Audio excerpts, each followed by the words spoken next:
I'm going to call this Beware of Bermuda Grass. Now, a lot of my work is remodeling existing properties, and what we find a lot of times is the lawns are riddled with Bermuda grass. It's rare that we find a lawn that's all Bermuda grass, but this same idea applies to that situation. So if you've got a landscape that has any Bermuda grass in it, this is why you need to eradicate it as quickly as possible. You see how this is all mingled in with this manzanita?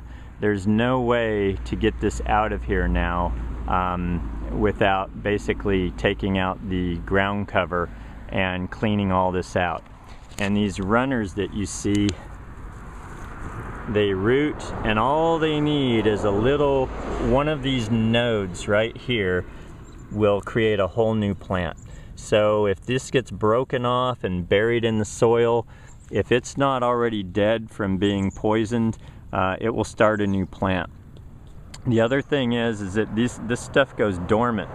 So the way it's eradicated is with Roundup typically, and it has to be actively growing for the Roundup to affect the plant. So if you've got a winter condition or even a late fall when this is starting to slow down and go to sleep, there's no good way to kill this plant and get it out of your soil.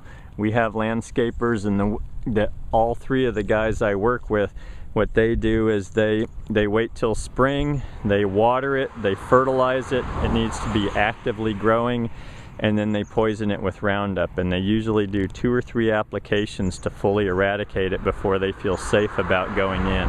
Because if you plant a new landscape and you've got your plants going, it starts off like this, where there's just a little bit of it, but underground it's running around and it's virtually impossible to get rid of. So that's Bermuda grass. Be very aware of that dynamic with this plant.